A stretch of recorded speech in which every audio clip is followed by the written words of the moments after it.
बिस्मिल्लाहिर्रहमानिर्रहीम। अस्सलाम वालेकुम दोस्तों। अच्छा, कल पाण पढ़ियासीं ट्राइंगल एंड इट्स टाइप्स यानी त्रिकुंडो ऐं उनजा क़िस्म। उन खां पहिरियों पाण गोल ऐं उन सां रिलेटेड जेतिरियूं बि टर्मिनोलॉजीज़ हुयूं उहे सिखियासीं। अॼु पाण पढ़ंदासीं चौकुंडो। चौकुंडे खे इंग्लिश में चइबो आहे क्वाड्रीलेटरल। उन जा हे 6 क़िस्म आहिनि जेके तव्हां ॾिसी सघो था पिया। ई तव्हांखे मां सम्झाईंदुमि, बिल्कुलु आसानी सां तव्हांखे सम्झ में अची वेंदा। जंहिंजा पढ़ियल आहिनि उन्हनि जी रिवीजन थी वेंदी, जंहिंजा न आहिनि पढ़ियल त उनखे बिल्कुलु इंशाअल्लाह आसान करे सम्झाईंदुमि। इहे बिल्कुलु ॿारहणियूं शयूं आहिनि। अच्छा, अचो त हाणे शुरू कयूं था। पहिरियों क्वाड्रीलेटरल यानी सिर्फ़ु चौकुंडे जी डेफिनेशन असांखे सम्झणी पवंदी। टाइप्स खे बाद में ॾिसंदासीं।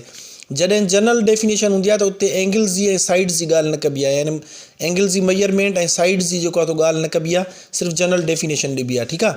त चौकुंडे जी डेफिनेशन थींदी ए closed geometric shape which has 4 sides and 4 angles. ठीकु आहे। जामेट्री जी अहिड़ी बंद शिकिल जंहिंजूं 4 कुंडूं ऐं 4 पासा हुजनि। बसि इन में असां उनजी मेजरमेंट जी ॻाल्हि न कंदासीं। उनखे पाण छा चवंदा आहियूं? चौकुंडो चवंदा आहियूं, quadrilateral. A closed geometric shape which has 4 angles and 4 sides, that is called quadrilateral, चौकुंडो। हाणे अचूं था उनजे पहिरें क़िस्म ते जंहिंखे पाण चवंदा आहियूं स्क्वायर। ठीकु आहे। सिंधी में पाण इनखे चवंदा आहियूं चौरस। हे मां हथ सां ठाहियां थो, थी सघे थो सही न ठहियो हुजे। अच्छा, चौरस छाखे चइबो आहे? चौरस चइबो आहे अहिड़े चौकुंडे खे जंहिंजा 4 पासा बराबरि हुजनि। यानी जेकॾहिं सपोज़ हे 5 सेंटीमीटर आहे त हे साइड बि 5 सेंटीमीटर हूंदी, हे साइड बि 5 सेंटीमीटर ऐं हे साइड बि 5 सेंटीमीटर हूंदी। ठीकु आहे। उनखे छा चइबो आहे? चौरस चइबो आहे। अच्छा, सिर्फ़ु इहा कंडीशन न आहे, यानी हिते असां कंडीशन लिखंदासीं त चौरस जे लाइ इनखे इंग्लिश में चइबो आहे स्क्वायर। ठीकु आहे। इन जे लाइ पहिरीं कंडीशन छा थी वई त ऑल साइड्स आर इक्वल, यानी सभु कुंडूं जेके आहिनि सभु पासा छा हूंदा? बराबरि हूंदा।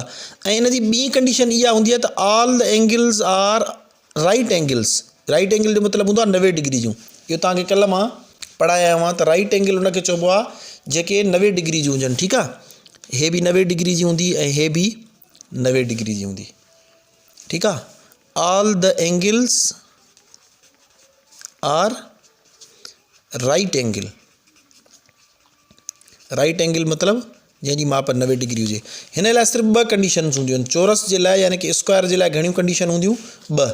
हिकिड़ी all the sides are equal, यानी सभु पासा बराबरि हूंदा। हे पासो, हे पासो, हे पासो। अहिड़े क़िस्म जा जेको आहे सो तव्हां जेके बिजली जा बोर्ड हूंदा आहिनि उहे तव्हां ॾिसी सघो था पिया, जेके चौरस हूंदा आहिनि, जंहिंजा 4 पासा बराबरि हूंदा आहिनि। खोड़ सारी विंडोज़ हूंदियूं आहिनि जंहिंजा 4 पासा हिक जेतिरा हूंदा आहिनि। खोड़ सारा जेको वॉल क्लॉक यानी कि घड़ियाल अहिड़ा हूंदा आहिनि जंहिंजूं 4 साइड्स बराबरि हूंदियूं आहिनि ऐं कुंडा बि 90 डिग्री जी हूंदियूं आहिनि। अहिड़ियूं तव्हांखे जोमेट्रिक शेप पंहिंजी डेली लाइफ में खोड़ सारी मिली वेंदियूं। ठीकु आहे। इहो असांजो पहिरियों क़िस्म हो चौरस। उनखां पोइ ॿियों आहे जंहिंखे पाण चवंदा आहियूं रेक्टेंगल। सिंधी में पाण उनखे चवंदासीं मुस्ततील ऐं इंग्लिश में छा चवंदासीं? रेक्टेंगल। ठीकु आहे। हाणे हिन में छा हूंदो आहे? हे हिन टाइप जी शेप हूंदी आहे। अक्सर स्कूल में हिन टाइप जी शेप जा जेको आहे सो बोर्ड हूंदा आहिनि। ठीकु आहे। हाणे इन जी डेफिनेशन छा हूंदी? हाणे इन में छा हूंदो? Opposite sides are equal. यानी ॾिसो, अपोज़िट साइड जो मतिलबु हूंदो आहे मुख़ालिफ़ साइडूं जेके आहिनि। हे साइड ऐं हीअ साइड जेको आहे सो पाण में छा हूंदियूं?